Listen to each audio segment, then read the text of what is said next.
and turn it over to you. Fantastic. Thank you so much for having me today. I'm Nora Walker again, and I'm with the Maryland Assistive Technology Program. So I'm going to just kind of run through the presentation, but if you have any questions throughout the duration, please feel free to pop them in the chat or just unmute and ask them if that works best for you. And if I'm not able to see all of them, while I'm presenting, there will be plenty of time at the end of the presentation for questions then as well.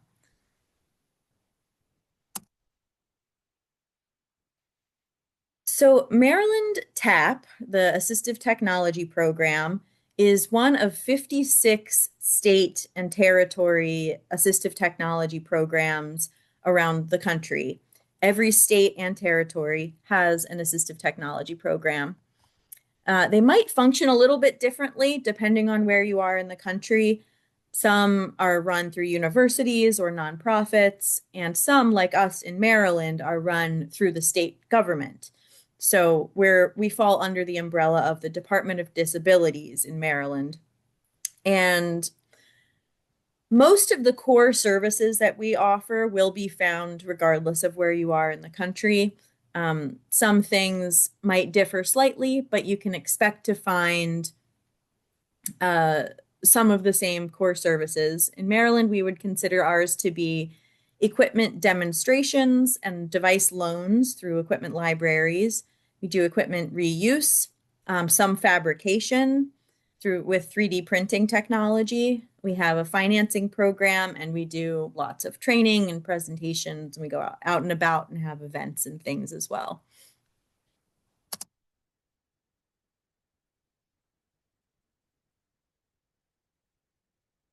I imagine that you all are relatively familiar with what assistive technology is, but I do like to just kind of lay down the groundwork when I'm doing presentations and make sure we're all working off the same basic definition because it's a really broad, all-encompassing term, really. So when we use the term assistive technology, what we're referring to is essentially any kind of implement that can help someone, specifically someone with a disability, do what they want to do more easily, more safely, or more independently. So this can encompass a spectrum of things from something as low tech as a handheld magnifying glass, maybe, or an adapted grip that you can slip a utensil into to make it easier to hold and manipulate. It can be things like alerting devices, braille note takers, communication devices. It can just be apps that you can download onto your phone that make things more accessible for you, up to things like adapted vehicles could be considered assistive technology, or robotic arms that can help somebody feed themselves if they have limited mobility. So it really is pretty much almost anything that can help. And I like to mention also that assistive technology is really about the function of something, so what something can do for you, rather than what that thing might have been designed with the intention of doing. So some people might find an off-the-shelf item and augment it somehow or use it in an innovative way to fit their needs, and then that becomes assistive technology for them. Or people will DIY their own assistive tech. Like I've seen a lot of people who use wheelchairs maybe take plastic straws from restaurants and insert them into each other to make a super long straw that they can reach better. That would be assistive technology for that person. And similarly, assistive tech that was designed with the intention of supporting someone with a disability might end up benefiting someone with a different kind of disability as well. Like an example of this might be um, OCR, or text to speech software, might have been created with blind people in mind, but it might benefit someone with ADHD or some kind of word processing disorder as well. So it's really just about what something is able to do for you and to support you with.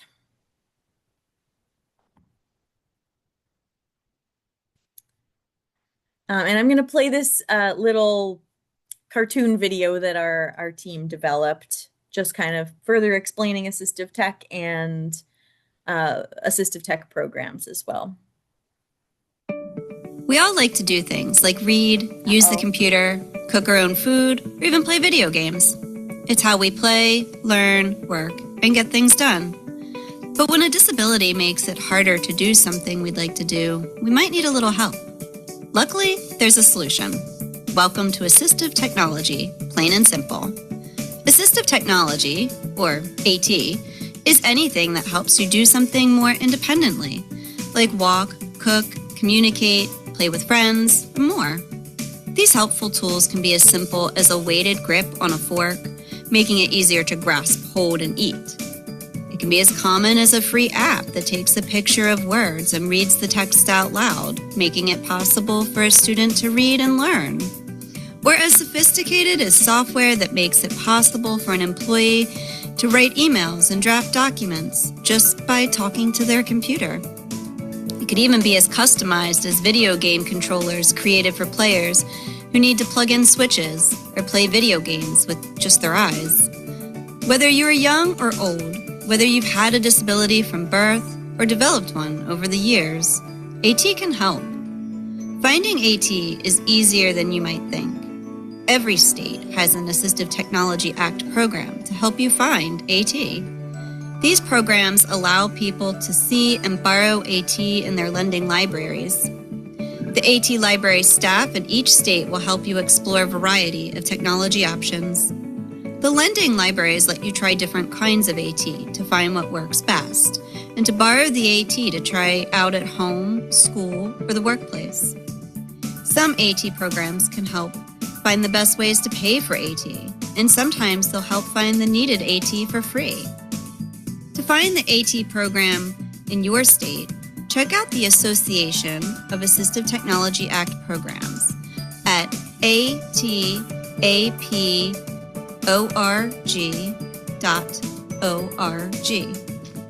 So now you know a little about AT. It helps you do something that you couldn't do without it, and it's available in every state. This has been Assistive Technology, plain and simple, produced by the Maryland Assistive Technology Program, directed by Stephen Polachek. Artwork. All right, thank you. All right, so getting more specifically into kind of those 6 core things that we mentioned already, our AT demo and loan libraries, and with that service, we have assistive technology specialists and clinicians on staff that can sit down and do individualized consultations with people and then recommend things for someone to borrow, and then they can borrow them. We've got our low interest rate financial loan program to help people qualify for loans. Also an IT accessibility initiative. So we have IT accessibility specialists on staff who can help us make sure that all of our digital and online content is accessible, especially for screen reader users, and attempted to be written in plain language as well. And they also do consultations for other state agencies and are going to be expanding that reach as well so that they can help other kinds of organizations make sure that their digital content is accessible. And we do sessions and training and events as well, which I'll get a little further into, such as our accessible gaming days or inclusive gaming days that we host every year, which are really fun. We have a pretty robust selection of accessible video gaming equipment in our library, and we set all of that stuff up and then set up traditional gaming equipment as well, and TVs and different game systems, and just invite anyone who wants to play video games together. And those are super fun.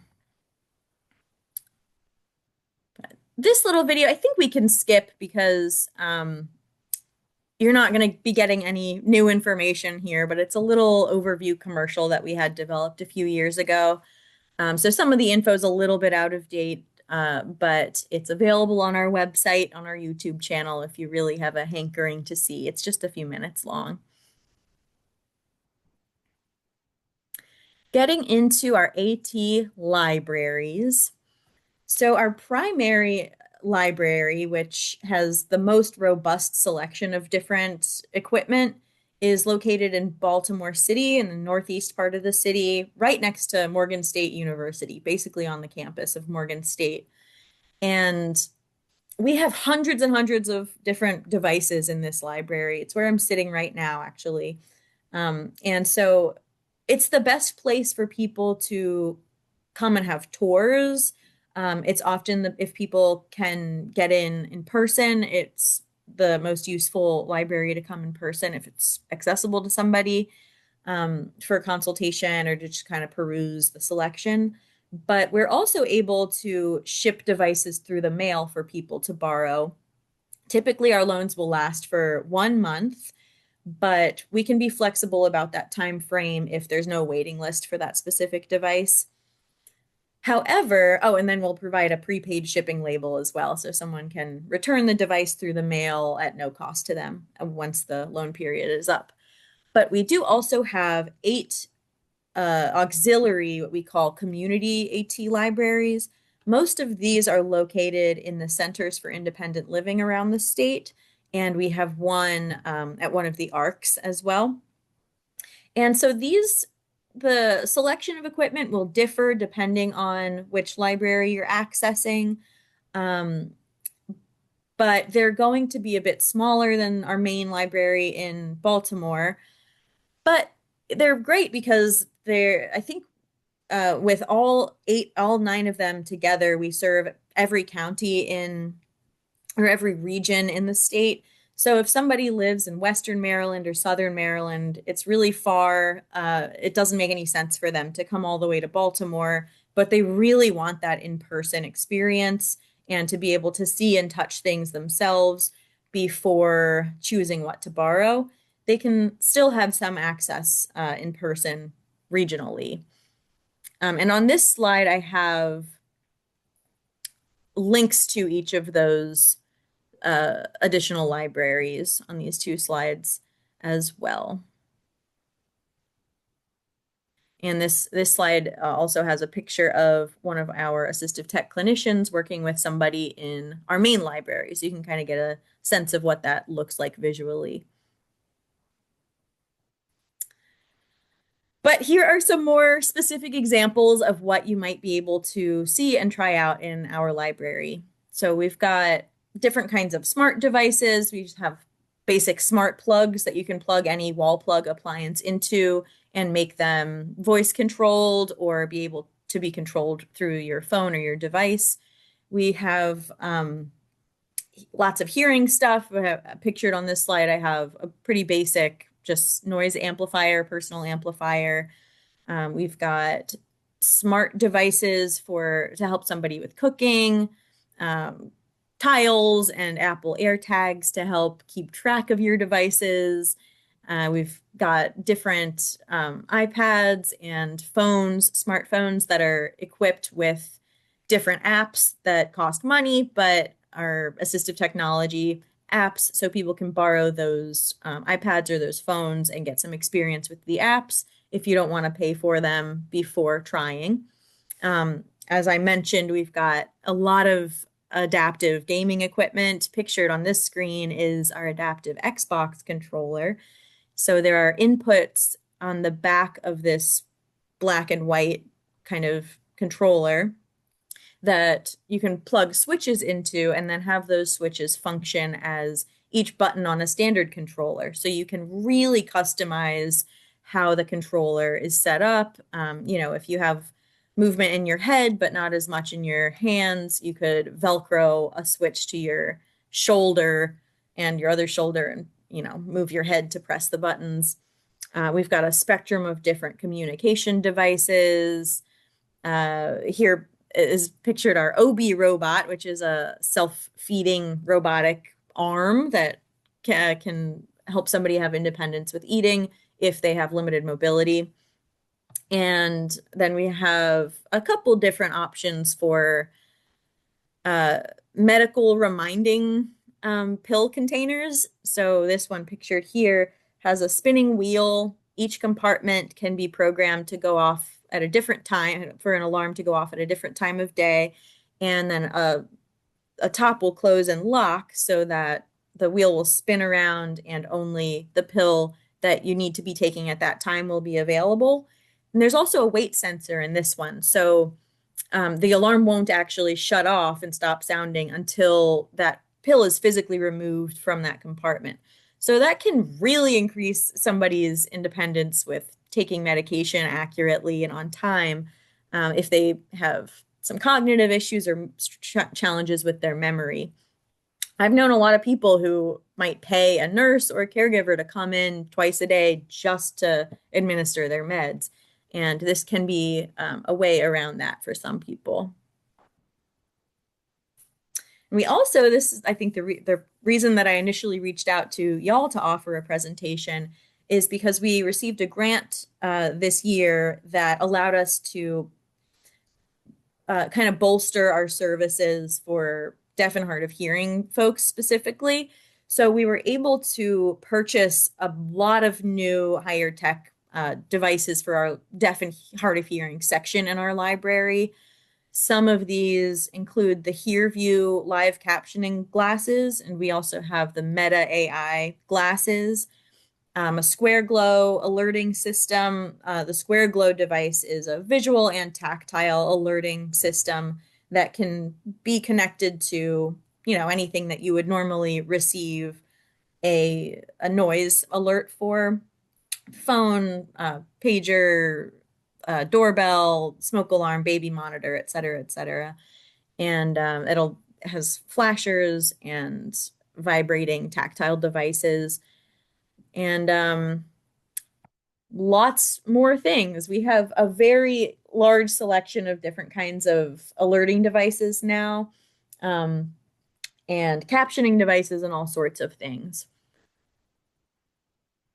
And I'm sure some of you are aware that some of these devices are really expensive. So if you're considering trying to write something into an IEP or trying to work with an insurance if you're on a waiver, or purchase something out of pocket, it can be really valuable to try something for free beforehand and make sure it really works for you before dropping a whole bunch of money or, jumping through hoops to try to get it covered somehow.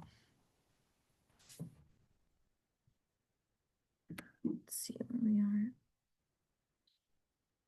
Okay, and on this slide, I have links. I might not go through all of these, but these are links to some short videos that previous interns of ours have developed, highlighting different specific AT devices in our library. I think this text-to-speech one is nice. Um, let's see. Oh, it's taking us out. Text to Are you speech is still very able to see? important to many people every day. They use it for everything from playing games to reading books. Some even use it when they can't talk themselves. Blind people use voices like me to read their computer screens. No, Nora, we're getting that black Are you able to screen see? thing again. Okay, no problem. It took me to a link where the video is hosted, so that's probably why, but that's a-okay. Can you see the slides still? Yes. Okay, perfect. And I guess that the same issue would happen with these little videos, but pictured on the screen here is a kid playing a video game with some of the adapted gaming equipment at one of the inclusive gaming days that we've hosted. But moving right along into our reuse program. So we opened the doors of our reuse center. It's a physical location in Columbia, Maryland in 2021. And so the way that this program functions is it's a donation-based reuse program. So we accept donations of gently used assistive technology devices. This excludes durable medical equipment. There's a different program that I can mention later about that specifically focuses on durable medical equipment. But we accept things like CCTVs, video magnifiers, and any of the examples that I've really given so far in this presentation, amplified telephones, communication devices, alerting devices, and etc. And then we sanitize them really thoroughly and make sure they're in good working order. And then we can offer those out to people for the long term. We call them open-ended loans because an individual can keep that device for as long as they want it. We just ask that if someday they're no longer using it, that they return it to us so we can try to make it available to someone else. And on this slide, I have linked our searchable inventory of available devices through the reuse center. As you can imagine, things are cycling in and out really frequently, so I think it's challenging for the director of this program to keep it 100% accurate at all times, but she certainly does her best. And so, if you're looking for something in particular, you could certainly search through our inventory and see whether you might be able to get it for free that way. And you can also just set up an appointment with her and visit the reuse center and walk around in person and see what she has there.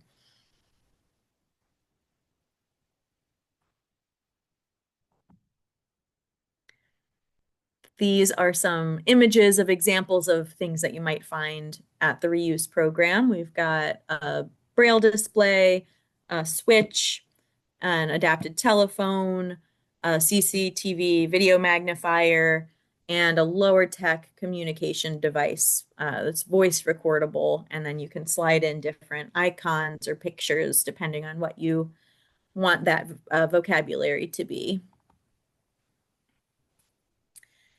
So I mentioned that we don't really work with durable medical equipment. Insurance separates durable medical equipment from other kinds of assistive technology. And so a lot of times you'll kind of see those two things separated. Durable medical equipment includes things like mobility equipment, wheelchairs, walkers, canes. It would be maybe transfer aids like a Hoyer lift, shower chairs, hospital beds, things like that. But the Department of Aging has an equipment reuse program. Though it's run through the Department of Aging, it's available to people of any age in the state. And that program functions the same way as our reuse program, donation-based, sanitize and refurbish things really well, make them available to the public for free for the long term. And they have a huge warehouse in PG County that is just chock full of all kinds of durable medical equipment. So that's a fantastic resource to know about. I refer people there so frequently. And I will mention that the application process is a little bit more complicated for that program than for ours. We don't really require any kind of application process, but they will often ask for some kind of medical professional to fill out a portion of the request form for equipment, especially if it's more complex equipment like a power scooter or a power wheelchair. And they'll sometimes also ask for proof that an individual was denied by their insurance, since durable medical equipment is much more often covered by insurance than other kinds of assistive technology. And I have also linked on this slide two other durable medical equipment reuse programs. These two, the Ryan's Place Foundation and Equipment Connections for Children, also function similarly, but they focus more specifically on pediatric equipment, so that there's going to be smaller things. I think that if an adult is a small person as well, then they don't discriminate, but they're going to be looking at the smaller devices. And moving on to our financial loan program. So we don't provide the loans directly for our financial loan program. We work with an area lender to provide the loans for people, but if somebody works through our program, they will receive a discount on their interest rate. And also, if someone's not approved on their own merit through the credit union, then their case can go to our board, and we are able to guarantee loans. So if someone's not approved on their own merit, they have a second chance at being approved by our board, and then we're able to guarantee the loans. And part of the grant that we received this year allows us to guarantee loans for hearing aids and other kinds of hearing AT as well, so that people will not default on their loan payments. And for general assistive technology purchases, you can borrow as little as a few $100s up to $10,000. For home modifications, it's up to $20,000. And just last year, we were able to up our amount for vehicle loans up to $70,000. And vehicle loans can include already adapted vehicles. It can include adaptations that you make to an existing vehicle, or even non-adapted vehicles if somebody with a disability is going to be using that vehicle. And the individual who's using the equipment that's being financed or the modification does not have to be the applicant. Somebody else can apply on their behalf as long as the financing is going to equipment or modifications that will be supporting someone with a disability. And if you can make the case that what you're applying for is supporting you with your disability, it's likely that you'll be able to work with our loan program for it. So this can, again, I mean, I mentioned all kinds of equipment that you could finance through the program, modifications, et cetera, et cetera. And this includes both durable medical equipment and other kinds of assistive tech. And if you believe it, we actually just developed an online application. I think last year or 2 years ago, we were super ahead of the curve there. But now you can just go on our website and apply directly online. You need to create a little account, and then it's relatively straightforward. We also have the application you can download and submit by email or through snail mail if that works better for you or someone that you know. And we have a wonderful loan team that are very responsive and really willing to work with people on their application if they need some guidance or answer any questions that you might have.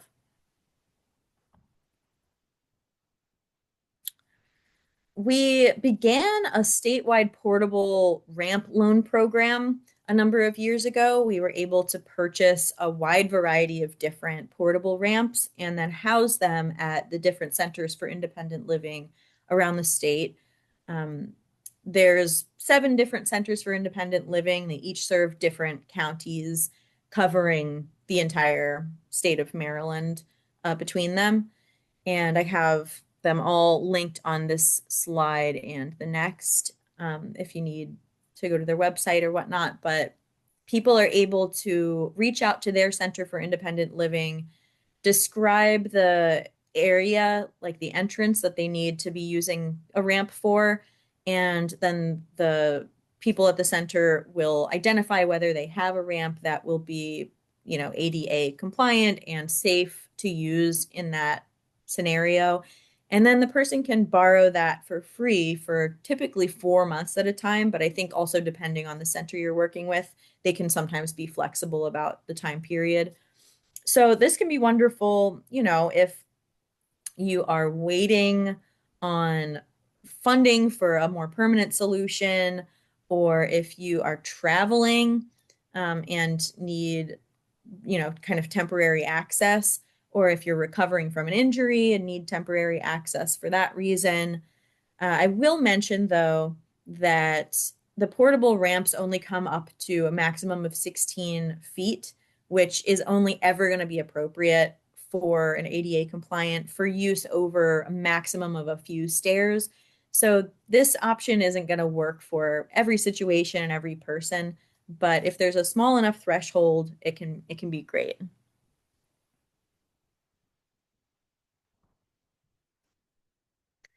Our 3D printing fabrication program is our newest program that we offer. Through this program, we purchased some 3D printers and were able to fabricate low-tech 3D printed devices using plastic filament and then just give those away to people for free. We have a catalog with about maybe 20 to 25 different items that we're consistently printing and have like a back store of. So those are readily available at all times.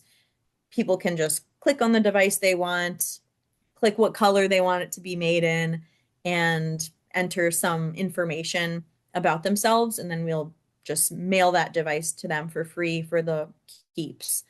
Um, Also, my favorite thing about this program, aside from getting to give people things for free in general, is that we have some amount of design knowledge through CAD or computer aided design.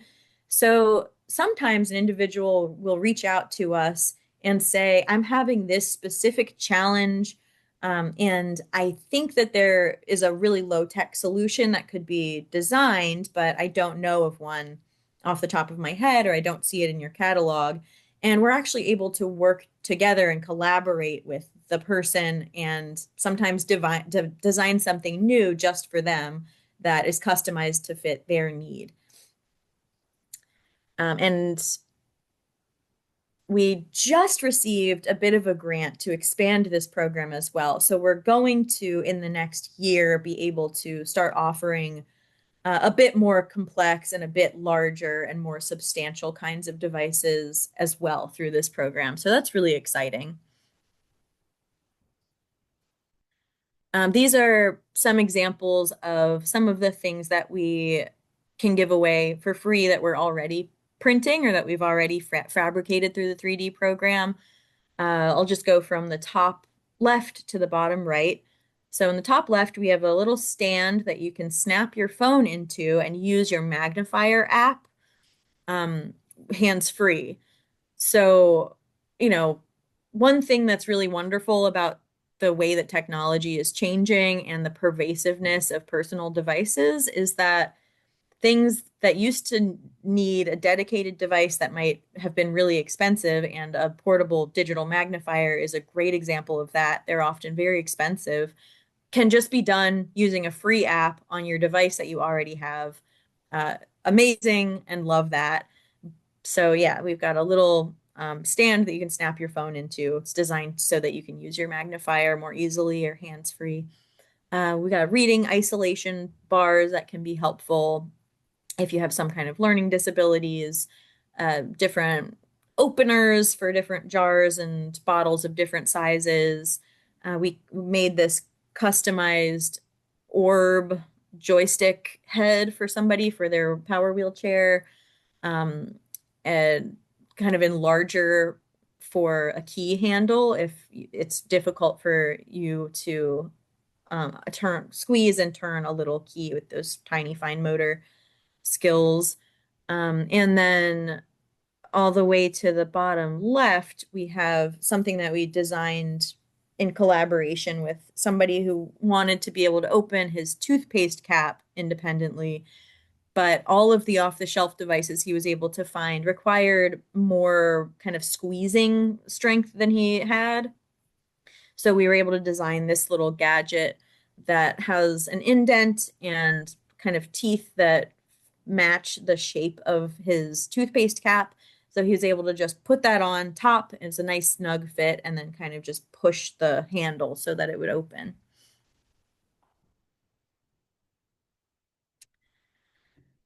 And here I just mention a couple of the other funding programs that we refer people to the most frequently. So each of the Centers for Independent Living, I've already mentioned them a few times. They're fantastic programs. If you haven't already connected with your SIL, they do all kinds of things and they're worth knowing about. One thing that I probably refer people to them the most for are their matching grants for assistive technology. So each program is a little bit differently a different in function. Excuse me, I'm running on very little sleep today. um, but the way that they function, depending on which SIL serves your area, they can cover 70 to 80% of the cost of what you're financing, be it assistive technology, durable medical equipment, and can include home modifications as well. Um, Up to between $5,000 and $9,000, depending on where you live. And there is an application process for that program. And, you can contact your specific SIL to find out what that looks like for them, but they're typically very straightforward. They want to be contributing to things that help somebody live independently in their own home. Um, and, hopefully will be providing funding to people who don't have that funding elsewhere. Then there's the LIS funding, which we almost lost this year, but it seems like it's hanging on for now. So this is a lottery that's drawn twice a year, biannually, and families can be awarded up to $2,000 for community services and assistive technology devices. And then the Medicaid waiver programs, actually just a few days ago, I think last week, there were three that contained assistive technology, but they were all consolidated into one. So we only have the community pathways waiver now. But this waiver is functionally a loophole that allows Medicaid to cover things that it traditionally would not. So this can include home modifications and assistive technology. I will mention that the waiver typically has a very long waiting list. So if you're interested in getting on the waiver, it's a really good idea to get your name on the list as soon as possible.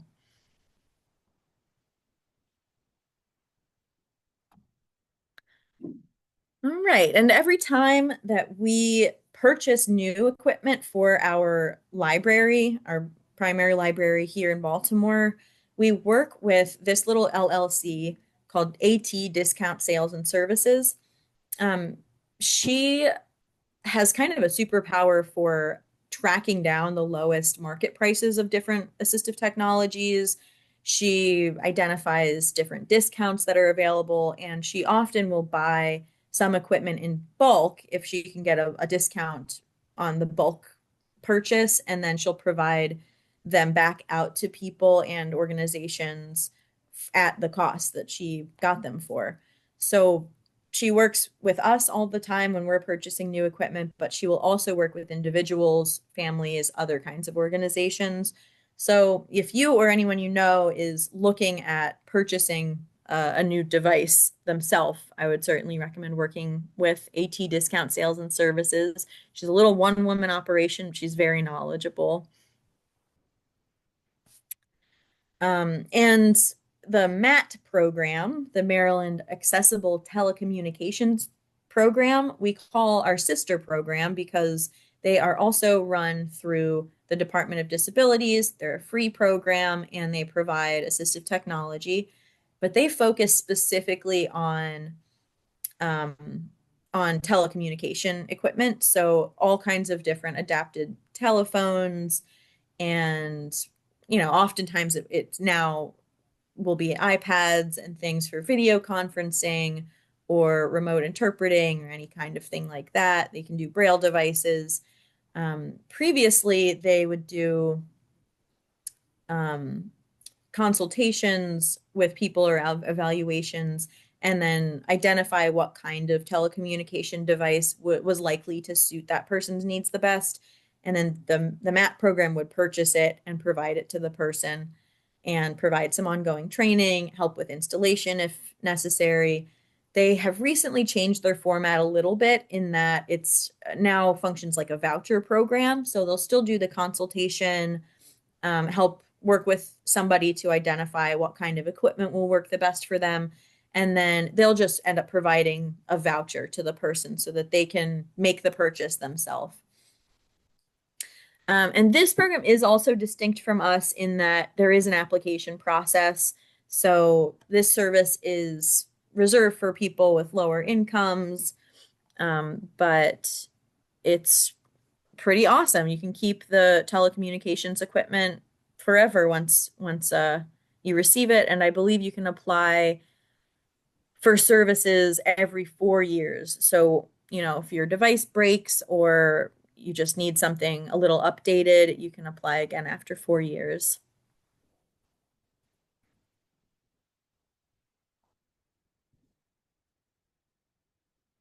Hmm, don't seem to be advancing.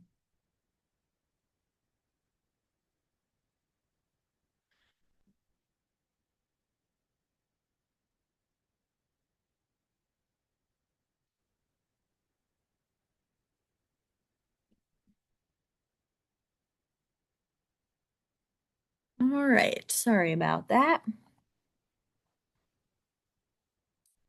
And so this slide shows a few of the specific kinds of telecommunications equipment that's available through the MAT program. And I wanted to mention that they also have special services for deafblind people to be able to communicate across distances as well.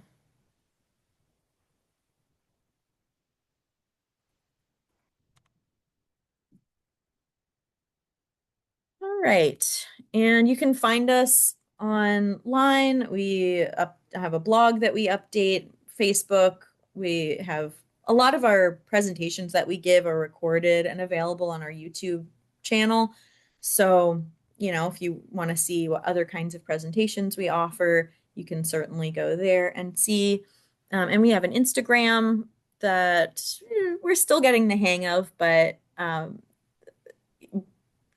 does better when we have interns working with us usually. And then on this slide, I just have our general contact information, our address, and we're a pretty small team. So, if you're interested in learning more about any of the services that I've gone over, you can get in touch with us through our general info, or you can reach out to me directly. I'll make sure to put my email address in the chat before I sign off, and you'll get connected to the right person that way.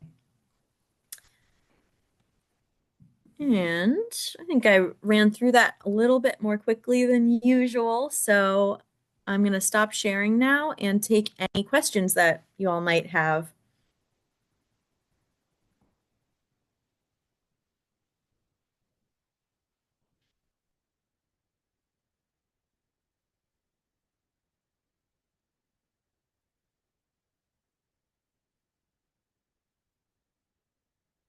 All right, I popped my email address in the chat in case you need that.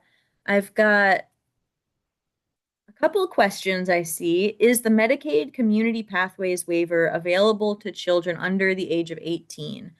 I believe that it is, yes. Can you share the information for searching for AT libraries in other states, please? Yes, absolutely. I'm going to go pull up the website and then link it in the chat.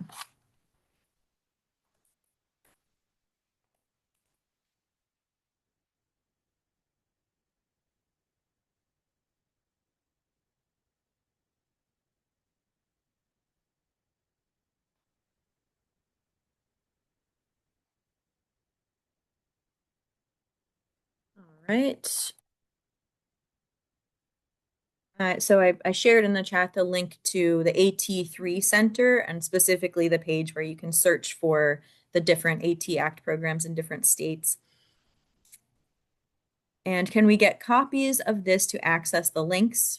Certainly. I think that Jennifer has a copy and you can reach out to her and she'll be able to share the PDF with you, or please feel free to just email me directly and I can send you a PDF of the slides. Yeah, this is Jen. Nora, if you're okay with me sharing the slides, I will send that out in an email to everybody who was registered. Yes, please do. Thanks.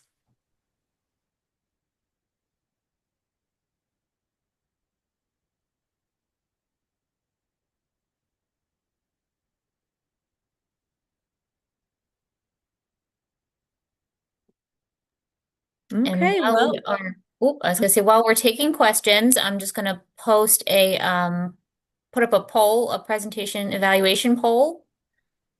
This is just kind of our general one, but if everybody could please just respond to that for our data, it would be very helpful. sure, thank you. Um, can families make appointments to work with technology techs or only school systems? Yeah, we work with anybody in the whole state. So we work with individuals, families, school systems, educators, healthcare providers, anyone. And there's no age restriction. Again, no application process and no fees, no insurance or anything like that.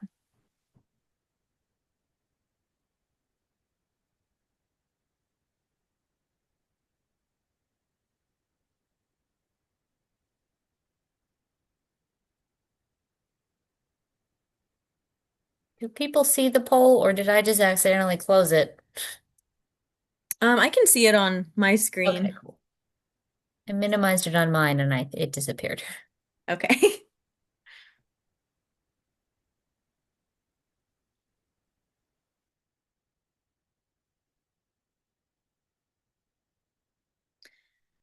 All right, wonderful. Well, I'm not seeing any other questions, but I'll stay on for a few more minutes in case anything else comes up. But again, please feel free to use my email address if you have any questions after the fact, or you want to learn more or get access to any of our services.